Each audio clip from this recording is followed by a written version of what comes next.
ಊಟದ ಜೊತೆ ಹಪ್ಪಳ ಸಂಡಿಗೆಯನ್ನು ಇಷ್ಟಪಡದೇ ಇರೋರೇ ಇಲ್ಲ ಅಂತ ನನಗನ್ಸುತ್ತೆ. ಈ ಹಪ್ಪಳ ಸಂಡಿಗೆಗಳೆಲ್ಲ ಒಂಥರ ಹೆಂಗಸರಿಗೆ ಆಪತ್ ಬಾಂಧವ ಇದ್ದ ಹಾಗೆ. ದಿಢೀರಾಗಿ ಯಾರೋ ಬಂದರು, ಸೈಡ್ ಡಿಶ್ನೆಲ್ಲ ಮಾಡೋಕ್ಕೆ ಟೈಮ್ ಇಲ್ಲ ಅಂತನ್ನುವಾಗ ತಕ್ಷಣವಾಗಿ ಇದನ್ನು ಕರೆದು ನಾವು ಸರ್ವ್ ಮಾಡ್ಬೋದು. ಸಂಜೆ ಸ್ನ್ಯಾಕ್ಸ್ ಥರನೂ ತಿನ್ಬೋದು, ಊಟದ ಜೊತೆ ಸೈಡ್ ಡಿಶ್ ಆಗು ತಿನ್ಬೋದು. ಹಾಯ್ ಫ್ರೆಂಡ್ಸ್, ಎಲ್ಲರಿಗೂ ನಮಸ್ಕಾರ. ವೆಲ್ಕಮ್ ಟು ಸಂತೃಪ್ತಿ ಕಿಚನ್. ಇವತ್ತು ನಾನು ರುಚಿಯಾಗಿ ಸುಲಭವಾಗಿ ಮಾಡುವಂತಹ ಒಂದು ಸಂಡಿಗೆಯೊಂದಿಗೆ ಬಂದಿದ್ದೇನೆ. ಇದು ಈರುಳ್ಳಿ ಸಂಡಿಗೆ ಮಾಡುವಂತಹ ಸಾಂಪ್ರದಾಯಿಕವಾದಂತಹ ವಿಧಾನ. ಮೊದಲಿಗೆ ನಾನು ಅಕ್ಕಿಯನ್ನು ತಗೊಂಡಿದ್ದೀನಿ. ನಾನು ತಗೊಂಡಿರೋದು ದೋಸೆ ಅಕ್ಕಿ. ನಾನು 1 ಕಪ್ನಷ್ಟು ಅಕ್ಕಿ, ಚಿಕ್ಕ ಕಪ್ಪಿನಲ್ಲಿ 1 ಕಪ್ನಷ್ಟು ಅಕ್ಕಿಯನ್ನು ಚೆನ್ನಾಗಿ ತೊಳೆದು ಇದನ್ನು ನೆನೆಸ್ತಾ ಇದ್ದೀನಿ. ಇದನ್ನು ಮಿನಿಮಮ್ ಅಂದರೂ 3 ದಿನ ನೆನೆಸಬೇಕಾಗತ್ತೆ. 1 ದಿನ ನೆನೆಸಿ ಸಹ ಸಂಡಿಗೆಯನ್ನು ಮಾಡ್ತಾರೆ. ಅದಕ್ಕಿಂತ 3 ದಿನ ನೆನೆಸಿ ಸಂಡಿಗೆ ಮಾಡಿದ್ರೆ ತುಂಬ ಲಘುವಾಗಿ ಬರುತ್ತೆ. ಸಂಡಿಗೆ ತುಂಬ ಚೆನ್ನಾಗಿರುತ್ತೆ. ದಿನ ನೀವು ಅದರ ನೀರನ್ನು ಚೇಂಜ್ ಮಾಡಬೇಕಾಗತ್ತೆ, ಇಲ್ಲಾಂದರೆ ವಾಸನೆ ಆಗಿಬಿಡುತ್ತೆ. ದಿನಕ್ಕೊಂದ್ಸಲ ನೀರನ್ನು ಚೇಂಜ್ ಮಾಡಿ ಚೆನ್ನಾಗಿ ನೆನೆಸ್ಕೋಬೇಕು. ನೆನೆಸಿ ಆದಮೇಲೆ 3 ದಿನ ಆದಮೇಲೆ ಅದನ್ನು ನಾನು ರುಬ್ತಾ ಇದ್ದೀನಿ. ಒಂದು ಮಧ್ಯಾಹ್ನದ ಟೈಮಿಗೆ, ಬೆಳಗ್ಗೆ ನಾವು ಸಂಡಿಗೆ ಮಾಡ್ತೀವಿ ಅಂದರೆ ಮಧ್ಯಾಹ್ನದ ಟೈಮಿಗೆ ಮಿಕ್ಸರ್ ಜಾರ್ಗೆ ಹಾಕಿಬಿಟ್ಟು ಇದಕ್ಕೆ ನಿಮಗೆ ಖಾರ ಎಷ್ಟು ಬೇಕೋ ಅಷ್ಟು, ನಾನು 1 ಚಮಚದಷ್ಟು ಅಚ್ಚ ಖಾರದ ಪುಡಿಯನ್ನು ಮತ್ತು 2 ದೊಡ್ಡ ಗಾತ್ರದ ಈರುಳ್ಳಿ, 1 ಕಪ್ ಅಕ್ಕಿಗೆ 2 ಈರುಳ್ಳಿಯನ್ನು ತೊಗೊಂಡಿದ್ದೀನಿ. ಒಳ್ಳೆ ಪರಿಮಳ ಆಗುತ್ತೆ ಈರುಳ್ಳಿಯನ್ನು ತೊಗೊಂಡ್ರೆ. ನೋಡಿ, ಈ ರೀತಿ ನುಣ್ಣಗೆ ಹರ್ಕೊಂಡಿದ್ದೀನಿ. ಸ್ವಲ್ಪ ನೀರನ್ನೇ ಹಾಕ್ಕೊಳ್ಳಿ, ರುಬ್ಬುವಾಗ ತುಂಬ ಬ್ಯಾಟರ್ ತೆಳು ಮಾಡ್ಕೋಬೇಡಿ. ನುಣ್ಣಗೆ ನಾನು ಈ ರೀತಿ ಹರ್ಕೊಂಡು ಅದನ್ನು ಒಂದು ಪಾತ್ರೆಗೆ ಹಾಕ್ತಾ ಇದ್ದೀನಿ. ನಾವು ಮಾರನೇ ದಿನ ಬೆಳಗ್ಗೆನೇ ಸಂಡಿಗೆ ಮಾಡ್ತೀವಿ ಅಂತಂದರೆ ಈ ಸ್ಟೆಪ್ನೆಲ್ಲ ಹಿಂದಿನ ದಿನ ಸಂಜೆನೇ ನಾವು ಮಾಡಿಟ್ಕೋಬೇಕು. ಈಗ ಇದನ್ನು ಮುಚ್ಚಿ ನಾನು ಹುಳಿ ಬರೋದಕ್ಕೆ ಬಿಡ್ತಾ ಇದ್ದೀನಿ.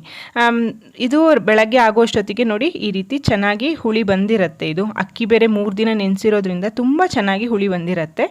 ಈಗ ಒಂದು ದೊಡ್ಡ ಬಾಣಲೆ ಅಂದರೆ ಒಂದು ದಪ್ಪ ತಳದ ಪಾತ್ರೆಯನ್ನು ತಗೊಳ್ಳಿ.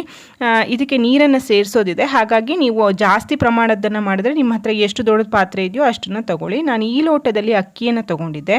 ಸೊ 1 ಲೋಟ ಅಕ್ಕಿಯನ್ನು ತಗೊಂಡಿರೋದಕ್ಕೆ ನಾನು ಅದೇ ಲೋಟದಲ್ಲಿ 6 ಲೋಟದಷ್ಟು ನೀರನ್ನು ಹಾಕ್ತಾ ಇದ್ದೀನಿ. ಇಲ್ಲಿ ನೀರಿನ ಪ್ರಮಾಣ ತುಂಬ ಇಂಪಾರ್ಟೆಂಟ್ ಆಗುತ್ತೆ. ನೀವು 2 ಲೋಟ ಅಕ್ಕಿಯನ್ನು ತಗೊಂಡ್ರೆ ಡಬಲ್ ಮಾಡ್ಕೊಳ್ಳಿ, 12 ಲೋಟ ನೀರು. ಆ ರೀತಿ ಸಂಡಿಗೆಗೆ ಉಪ್ಪನ್ನು ಮಾತ್ರ ನೀವು ನೋಡಿಕೊಂಡೇ ಹಾಕ್ಕೋಬೇಕಾಗತ್ತೆ. ಕರೆದ ಮೇಲೆ, ಬಿಸಿಲಲ್ಲಿ ಒಣಗಿದ ಮೇಲೆ ಉಪ್ಪಿನ ಪ್ರಮಾಣ ಜಾಸ್ತಿ ಆಗುತ್ತೆ. ಹಾಗಾಗಿ ಸ್ವಲ್ಪ ಇನ್ನೂ ಉಪ್ಪು ಬೇಕು ಅನ್ನುವಾಗಲೇ ನೀವು ಉಪ್ಪಿನ ಪ್ರಮಾಣವನ್ನು ಹಾಕ್ಕೋಬೇಕು. ಆ ರೀತಿಯೇ ಹಾಕ್ಕೋಬೇಕು. ನಾನೊಂದು ಅರ್ಧ ಚಮಚದಷ್ಟು ಉಪ್ಪನ್ನು ಹಾಕಿಬಿಟ್ಟು ಒಲೆ ಮೇಲೆ ಇದನ್ನು ಚೆನ್ನಾಗಿ ಕಾಯಿಸೋದಕ್ಕೆ ಇಡ್ತಾ ಇದ್ದೀನಿ. ಇದೀವಾಗ ಗಟ್ಟಿ ಆಗಬೇಕು. ಕೈ ಬಿಡದೆ ಸಣ್ಣ ಉರಿಯಲ್ಲಿ ಇದನ್ನು ಕಾಯಿಸ್ತಾ ಹೋಗಿ. ನನಗೆ ಪೂರ್ತಿಯಾಗಿ ಇದು ಗಟ್ಟಿ ಆಗಲಿಕ್ಕೆ ಒಂದು 45 ನಿಮಿಷ ತಗೊಂಡಿದೆ ಫ್ರೆಂಡ್ಸ್. ಇದು ಆಗತ್ತೆ, ಅಕ್ಕಿ ಆಗಿರೋದ್ರಿಂದ ನೋಡಿ ಆಲ್ರೆಡಿ ಸಣ್ಣ ಗಟ್ಟಿ ಆಗ್ತಾ ಇದೆ, ಗುಳ್ಳೆಗಳ ಥರ ಬಂದು. ಗಂಟಾಗೋಗಿ ಬಿಡದೆ ಈ ರೀತಿ ಚೆನ್ನಾಗಿ ಮೊಗ್ಚ್ತಾ ಇರಬೇಕಾಗತ್ತೆ. ಈ ಹಿಟ್ಟು ಒಂಥರ ಹೊಳಪು ಬರುತ್ತೆ. ತೋರಿಸ್ತೀನಿ ನಾನು ಹದವನ್ನು ಎಷ್ಟು ಗಟ್ಟಿ ಆಗಬೇಕು ಅಂತ. ಒಳ್ಳೆ ಪರಿಮಳ ಬರುತ್ತೆ. ಹಿಟ್ಟು ಬೆಂದು ಆ ಒಂಥರ ಹುಳಿ ಮತ್ತು ಈರುಳ್ಳಿಯ ಪರಿಮಳ ಆಗತ್ತೆ ಇದು. ನೋಡಿ, ಇವಾಗ ಚೆನ್ನಾಗಿ ಈ ರೀತಿ ತಿರುಗಿಸ್ಕೊತಾ ಇದ್ದೀನಿ. ನಿಮ್ಗೆ ಇನ್ನೂ ಬಣ್ಣ ಬೇಕು ಅಂದರೆ ಇಲ್ಲಿ ಕಾಶ್ಮೀರಿ ರೆಡ್ ಚಿಲ್ಲಿ ಪೌಡರ್ ಇದ್ದರೆ ನೀವು ಅದನ್ನು ಸಹ ಸೇರಿಸ್ಕೊಳ್ಬೋದು. ಇನ್ನೂ ಒಳ್ಳೆ ಡಾರ್ಕ್ ಆಗಿರೋ ಬಣ್ಣ ಬರುತ್ತೆ. ಇಷ್ಟು ಗಟ್ಟಿ ಆದರೆ ಸಾಕು. ನೋಡಿ, ಹಿಟ್ಟು ಸಹ ತುಂಬ ಹೊಳಪು ಬಂದಿದೆ. ಈ ರೀತಿ ಸೌಟಿನಲ್ಲಿ ಹಿಡಿದ್ರೆ ಈಸಿಯಾಗಿ ಬೀಳಬಾರ್ದು, ಅದು ಈ ರೀತಿ ಗಟ್ಟಿ ಆಗಬೇಕು. ಇಷ್ಟಾದ ತಕ್ಷಣ ನಾನು ಇದನ್ನು ತಟ್ಟೆಯಲ್ಲಿ ಮಾಡ್ತಾ ಇದ್ದೀನಿ.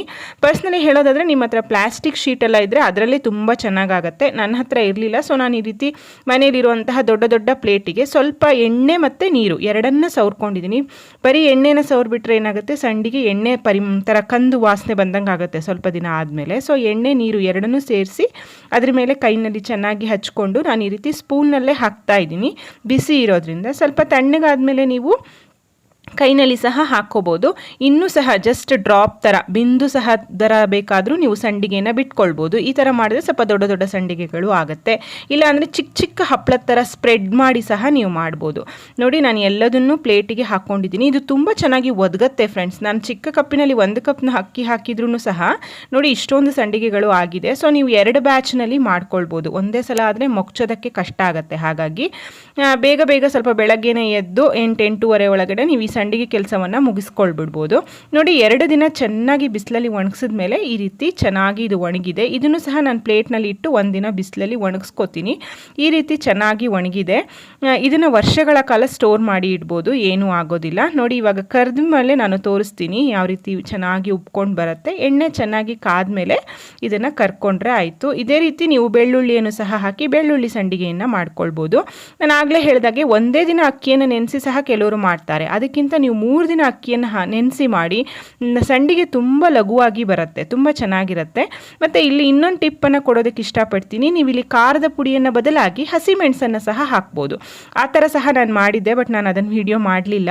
ಹಸಿಮೆಣಸು ಹಾಕಿದ್ರೆ ಸಂಡಿಗೆ ಬಿಳಿಯಾಗಿ ಬರುತ್ತೆ, ಖಾರದ ಪುಡಿ ಹಾಕಿದ್ರೆ ಈ ರೀತಿ ಆರೆಂಜ್ ಕಲರಲ್ಲಿ ನಮಗೆ ಬರುತ್ತೆ. ಟೇಸ್ಟ್ ಏನು ಅಂಥ ಡಿಫ್ರೆನ್ಸ್ ಅನಿಸೋದಿಲ್ಲ.